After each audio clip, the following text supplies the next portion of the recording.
What if everything you thought you knew about human origins was wrong? For millennia, humanity has grappled with a fundamental question. Where do we come from? Were we smartly engineered by a god? Or are we just the product of millions of years of evolution? This question has occupied scientists, philosophers, and religious leaders for centuries. One man dared to question everything the world believed in 1859. His name was Charles Darwin. His theory of evolution rocked the world. Churches denounced him as a heretic. Scientists celebrated him as a genius. The struggle between science and faith had begun, and it continues even now. But what is the truth? Is evolution a fact, or does Darwin's theory have holes? Can creationism hold secrets that science can't explain? Here we go, peeling back the layers of the greatest debate in history. Stay tuned, because what you're about to hear could upend your view of the world for good. Long before Charles Darwin became the most controversial scientist in history, he was a man of faith. He was not a revolutionary thinker or a subverter of faith. In fact, Darwin was preparing to become a clergyman. But as he accepted new perspectives about other species, the Bible no longer seemed the final word on creation. Born in 1809 in England, Darwin was raised in a culture where the Bible was viewed as the ultimate truth. It was thought that God created each species in its perfect form. But Darwin possessed one thing that few others had: a tireless curiosity in the natural world. At 22, Darwin experienced a first on his life journey. He was invited to join HMS Beagle, a British exploration vessel, on a 5-year voyage around the world. He had no idea that this journey would take him to the greatest discovery ever. Darwin visited the Galapagos Islands in 1835, a hot-spot chain of volcanic islands off the coast of South America. What he saw there was beyond all logic. The creatures on each island were alike, but not the same. Why? The answer was a small and unexpected animal: finches. On every island, these birds had different beaks, ideal for the food available there. Some had long, slender beaks for snatching insects. Some had short, stout beaks for cracking seeds. Darwin began to connect the dots. These birds had not been formed in isolation. They had evolved over generations to adapt to their environment. Here was born a radical notion: species evolve. But if small changes were happening in birds over time, could humans also have changed? If so, how did we get here? And if species evolved, did that mean life wasn't created in its ultimate form? By some giddy accident, Darwin had lost all sense of limits. He had discovered an idea so powerful, it would rattle the very foundations of religion, science, and society itself. But he wasn't ready to share it. Not in a world where humans still thought of themselves as the special creation of God. Charles Darwin came back to England with a world-changing secret, but was afraid to share it. He realized his discovery would not only upset science, it would upset the very basis of human belief. Darwin wrote his thoughts down after years of research. It was based on one key idea: natural selection. Basically, life is a struggle, and the fittest survived. But how does it work?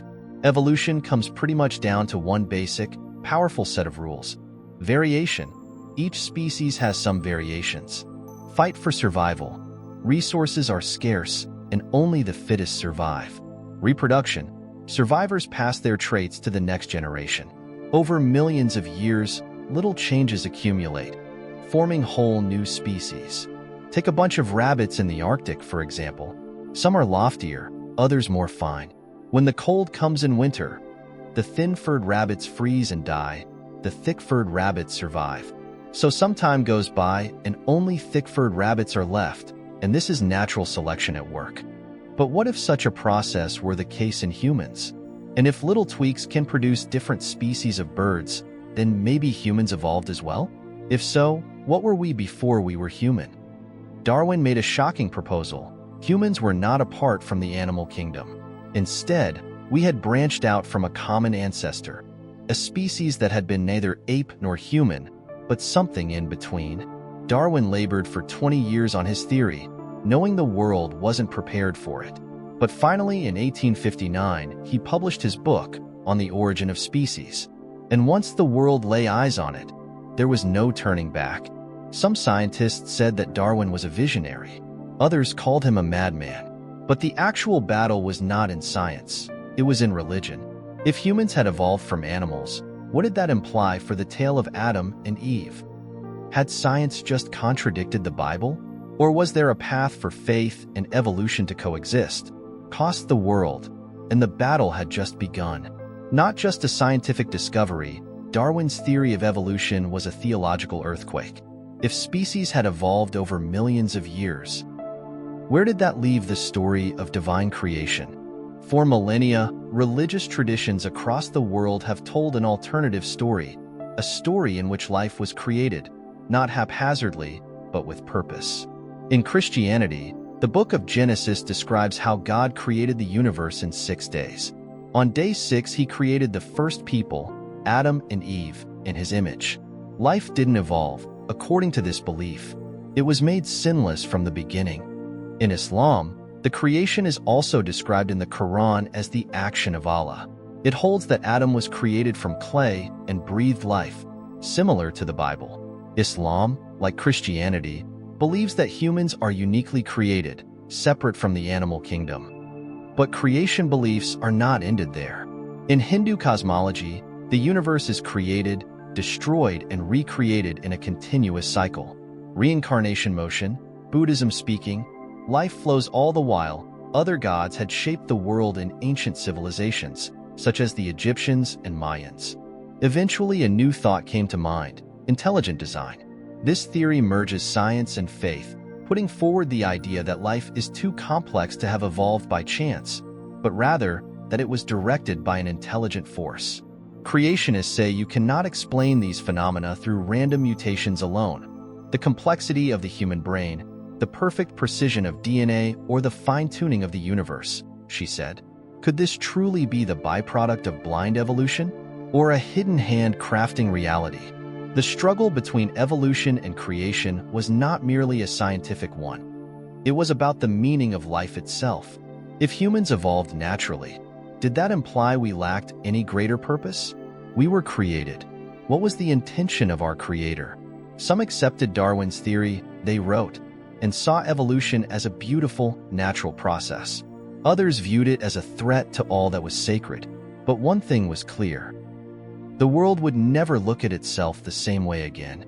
When Charles Darwin's On the Origin of Species came out in 1859, it was like the bomb dropped on the world. His theory of evolution by natural selection upended everything society took for granted about life, God, and humanity's unique place in the cosmos. For centuries, the Christian Church had maintained that humans were made in God's image, distinct from beasts. But now, Darwin was proposing that humans were distant relatives of apes? The idea was blasphemous. Church leaders accused Darwin of trying to erase God from human history. In turn, scientists who supported evolution were branded heretics and fools. The battle had started, and it was no longer simply a question of science. It was a question of power, faith, and control of knowledge. Darwin did not respond, despite the escalating controversy. He was worried that his ideas would ruin his reputation and destroy his friendships, and even turn his family against him. But the battle that he began could not be restrained. In 1925, decades later, the titanic struggle between evolution and creationism reached its apex in the United States. In Tennessee, a young teacher who went by the name John Scopes was arrested for teaching Darwin's theory of evolution in a public school. The Scopes trial, perhaps better known as the Monkey Trial, became a flashpoint in the war of science and religion. The prosecution, represented by William Jennings Bryan, contended that the theory of evolution taught in schools was a menace to society. The defense, headed by Clarence Darrow, fought for the right to teach science. John Scopes was convicted and fined $100. But in the world's eyes, the trial reflected an even deeper struggle, a society divided between faith and progress. The trial ended, but the war between evolution and creationism raged on. In some states, the teaching of evolution was banned. In others, there was a struggle for the freedom of scientific teaching. The war was not over. By the middle of the 20th century, science had overwhelming evidence for evolution, but many schools wouldn't teach it. Religious organizations contended that teaching evolution was corrosive to faith and morals. The U.S. Supreme Court ruled, in 1968, that banning evolution in school classrooms was unconstitutional. The ruling was a huge victory for science, but many religious groups viewed it as an assault on their faith. Today, even, the controversy doesn't end. In certain nations, evolution is indeed regarded as fact. In some places, creationism remains taught as if it were science. The fight that began with Darwin continues to shape the world today. As the world turns the page to the next chapter, the question is, can science and religion be reconciled? Or will this controversy drag on for centuries? For Darwin's theory to be true, there needed to be physical evidence, fossils that showed the gradual change of species over millions of years. But when Darwin initially advanced his theory, the fossil record was patchy. Fossils are nature's time machine. They enable us to peer back in time, highlighting former life forms that are now extinct. But could they actually demonstrate that humans evolved from earlier living things? In the 19th and early 20th centuries, paleontologists started finding these weird fossils that appeared to be caught halfway in the middle between two species. These were termed transitional fossils. One of the key breakthroughs occurred in 1861, when scientists uncovered Archaeopteryx, a fossil that had some features of a dinosaur and other features of a bird. It had feathers and wings, but also claws and sharp teeth, a missing link between reptiles and modern birds. But what about humans? If we really evolved, where were the fossils showing the transition from more ape-like creatures to modern humans? Somebody found something surprising in 1974 in Ethiopia, which was a 3.2 million-year-old fossil of a female hominid. Her name was Lucy, and she was among our earliest ancestors. He walked on 2 feet like a human, but he still had ape-like features. Despite these discoveries, critics of evolution claim that the fossil record remains rife with gaps. If evolution were true, shouldn't we have found hundreds of perfectly preserved transitional fossils? Although scientists maintain that fossilization is an exceptionally rare event, skeptics argue that certain pivotal missing links have gone unspotted. Could it be that evolution is more complicated than we realized? Each year, new fossils are found, bringing us closer to the answer to our origin. But will we ever discover the mythical missing link, or links, that connects humans to those primordial ancestors? The fossil record provides an interesting story, but how complete is it? Or is there a great missing piece yet to be discovered?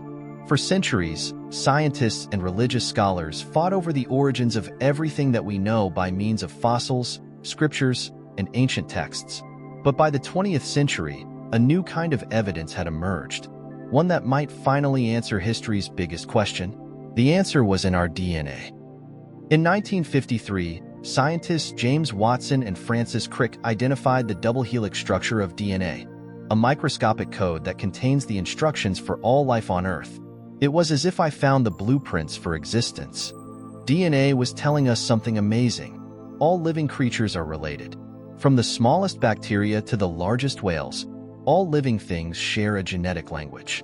But the greatest revelation came when scientists compared human DNA with other species. Humans share 98.8% of their DNA with chimpanzees, scientists found. That's a closer similarity than that of a horse to a zebra. Does that mean that we really came from a common ancestor? Within our DNA, scientists discovered remnants of ancient evolutionary transformations, dormant genes from our ancient forebears. Humans still have the genes needed to produce a tail, for example, but those genes are turned off. Is this evolution's footprint within us? But this is where it gets interesting. If evolution is gradual, then why would the human brain have suddenly become so advanced? How did we go from being simple primates to creating cities, rockets, and artificial intelligence? No human brain has ever existed in evolution.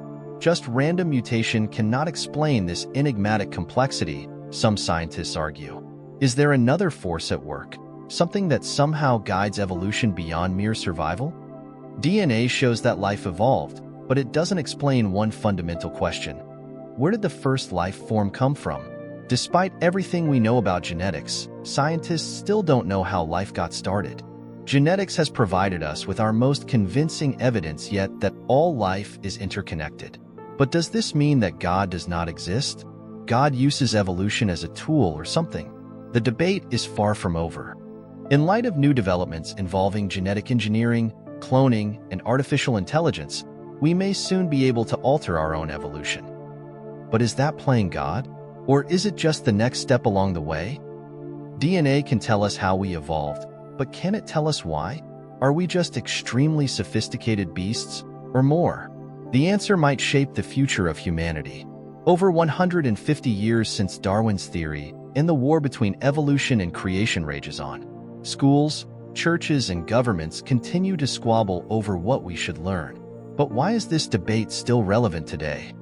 In some nations, evolution is presented as fact.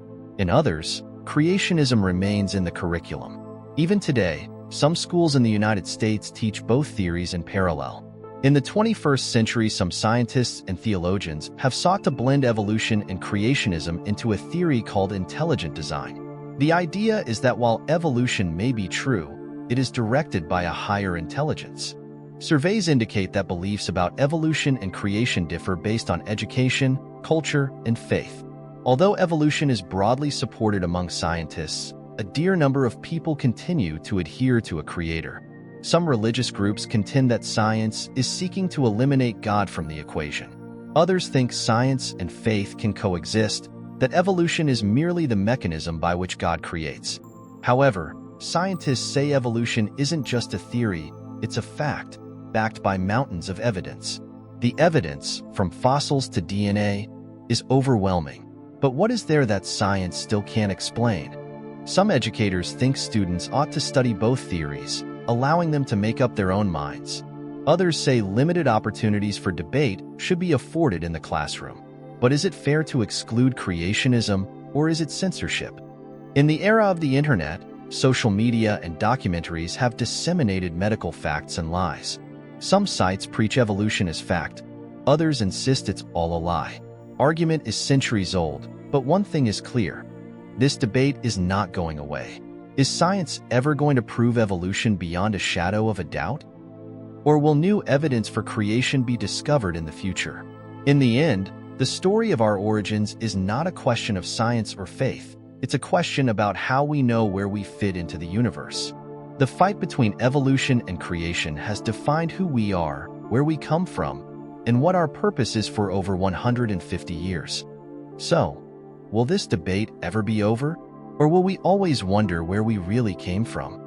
Every decade that goes by, science finds more evidence to support evolution.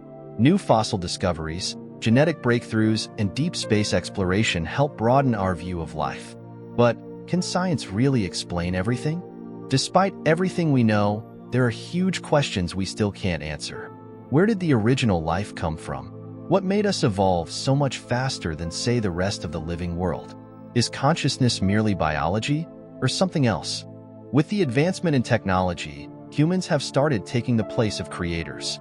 With genetic engineering and later, AI and synthetic biology, might we be able to one day build life from scratch? If so, would that mean we are gods? Some scientists think that evolution is not completely random, that it might be influenced or guided or even directed by some force outside itself. Could the laws of physics and biology themselves be hiding intelligence? Science and religion have been at war in the past, but could they join forces someday down the road? Other scientists are investigating the notion that God and evolution need not be adversaries, that evolution might just be the tool of creation. With new discoveries in space, genetics, and consciousness, will we finally discover the answer to life's ultimate question? Or will the conflict between creationism and evolution rage on for centuries to come?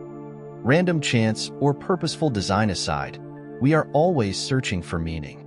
And you are the part of a story of life that is still being written.